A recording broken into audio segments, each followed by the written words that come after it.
Now we have to discuss about mutual inductance. Based on that, we have this question, जो कि बहुत मुश्किल तो नहीं है, बट बेसिक्स को इम्प्रूव करने के लिए ये अच्छा है। रटने रटाने वालों के लिए तो बड़ी मुश्किल हो जाएगी।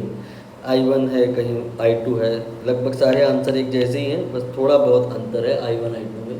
कंफ्यूज कराने की पूरी कोशिश करी गई है, इसलिए कंसेप्ट अच्छे से आना जरूरी है। यहाँ पर हम अगर कहें सेल्फ इंडक्टेंस की तो बात हम पहले ही कर चुके हैं, लेकिन उसकी बात भी होगी और म्यूचुअल इंडक्टेंस की बात भी होगी। पहले म्यूचुअल इंडक्टेंस की बात कर लेते हैं। म्यूचुअल इंडक्टेंस का मतलब ये कि हमारे पास अब एक कोई कॉइल नहीं है, दो ठो कॉइल होंगी और वो दोनों नेबरिंग होंगी, पास पास उनको रखना होगा। क्यों पास पास रखना होगा, सोचिए। पास पास इसलिए रखना होगा कि अगर आप कोई एक कॉइल में करंट पास कराओ तो उस कॉइल के अंदर मैग्नेटिक फील्ड जनरेट होगी। केवल अंदर ही जनरेट नहीं होती है, बाहर भी जनरेट होती है। वो बात अलग है कि बाहर जो फील्ड जनरेट होती है बहुत दूर तक नहीं जा पाती है, लेकिन जब आप पहली वाली कॉइल में अगर करंट पास कराओगे तो जो इसके अंदर फील्ड जनरेट होती है वो इसकी केवल अंदर ही नहीं होती, बाहर भी होती है, बहुत दूर तक नहीं जाती है। इसीलिए आपको इसको बहुत दूर नहीं रखना, पास में रखना है। इससे क्या होगा कि फील्ड जो बिकॉज ऑफ कॉइल 1 है वो कॉइल 2 से इंटरैक्ट होगी और यहाँ पे फ्लक्स आएगा। अब यहाँ पे देखिए, बारीकी से समझिएगा, इसमें जो यहाँ पे फ्लक्स आएगा वो जिस फील्ड की वजह से है या जिस करंट की वजह से, वो इसमें नहीं है, इसमें है। ठीक। सेल्फ इंडक्टेंस में क्या था, अंतर समझने की कोशिश करिएगा कि इसमें जो करंट है उसकी वजह से ये जो टर्न है, ये जो वाइंडिंग है, इनमें फ्लक्स आया, यहाँ पे फील्ड आया। तो I1 की वजह से न केवल इसमें यहाँ पर फ्लक्स आ रहा है बल्कि इसमें भी आ रहा है। इसमें जो आ रहा है उसे कहा जाएगा फाई सेल्फ। ये खुद की वजह से, खुद की करंट की वजह से फ्लक्स आ गया है। और इसमें जो फ्लक्स आएगा वो सेल्फ नहीं है, वो दूसरे की करंट की वजह से इसमें आया है। तो यहाँ पर फाई, इसे आप अदर कह सकते हैं। कितना होगा, दोनों बराबर नहीं होगा। जैसे कि ये जब सेल्फ वाला आप पढ़ रहे थे तो आपको सिखाया गया था कि फाई प्रोपोर्शनल टू आई होता है, और प्रोपोर्शनलिटी हटाओ तो जो कांस्टेंट आता है उसे एल कहते हैं। ऐसे ही यहाँ पे भी होता है, फाई प्रोपोर्शनल टू आई। बस अंतर है कि फाई यहाँ पे है दूसरे का और करंट है पहले का। और जब प्रोपोर्शनलिटी हटाते हो तो जो कांस्टेंट आता है उसे एम कहा जाता है।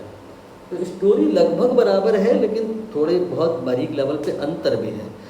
इधर फाई बराबर एल आई, इधर फाई बराबर एम आई। और अगर कहें तो ऐसा कह सकते हैं कि यहाँ I1, यहाँ I1, और यहाँ पे जो फाई है ये सेल्फ वाला है, यहाँ पे जो फाई है वो अदर वाला है। ठीक है, आपको म्यूचुअल इंडक्टेंस के बारे में थोड़ा सा क्लियरिटी आया होगा कि जब किसी कॉइल में करंट पास होती है तो उसके अंदर बाहर जो फील्ड जनरेट होती है उसकी वजह से जो दूसरी कॉइल होती है उसमें जो फ्लक्स बनता है वो फ्लक्स इस करंट के डायरेक्टली प्रोपोर्शनल होता है, और इसी रेशियो को हम, फाई और आई के रेशियो को हम म्यूचुअल इंडक्टेंस कहते हैं। ठीक है, तो यहाँ पर हम अगर दोनों में करंट मान लें तो, इसमें I1 और इसमें I2 मान लें तो ध्यान से समझिएगा।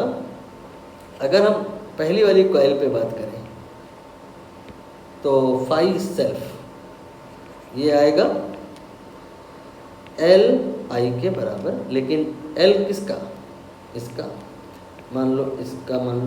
तो यहाँ पे कौन सा एल आएगा, L1 आएगा। और करंट कौन सा आएगा, I2 आएगा।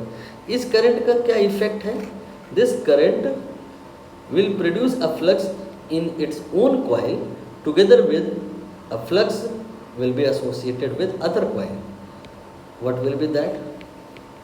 ये हो जाएगा आपका m multiplied by I1 या I2. Think about that.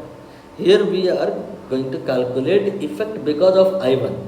तो I1 का जो फ्लक्स है यहाँ पर ओन वाला है और यहाँ पर अदर वाला है तो I1 का ही ना, यहाँ I1 आएगा. Now forget I1, think only I2. If here we have I2 current, similarly what happen? This current will generate flux in its own coil together with in other coil. Other will be a part of mutual inductance and in own it is a part of self inductance. तो यहाँ पर अगर हम I2 की बात करें तो I2 की वजह से अपनी ही कॉइल में जो फ्लक्स आएगा वो कितना आएगा, फाई बराबर एल आई वाले फार्मूले से. लेकिन L कौन सा, I कौन सा, थिंक अबाउट दैट.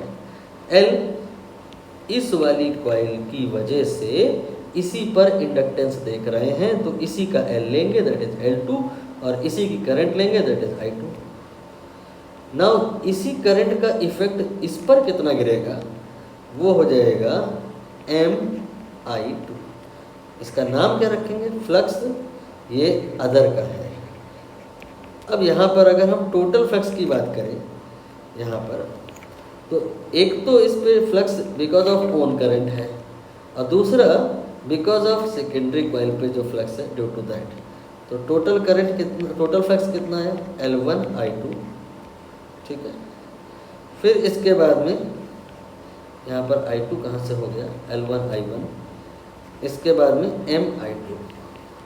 यहाँ पे फ्लक्स की अगर बात करें तो L2I2 ये ओन फ्लक्स हो गया और MI1 ये अदर फ्लक्स हो गया ड्यू टू अदर. अब हम फैराडे लॉ की बात करेंगे जो प्रत्येक परिस्थिति में माइनस d∅dt होता है. यहाँ पे भी करेंगे भाई, यहाँ पे भी करेंगे.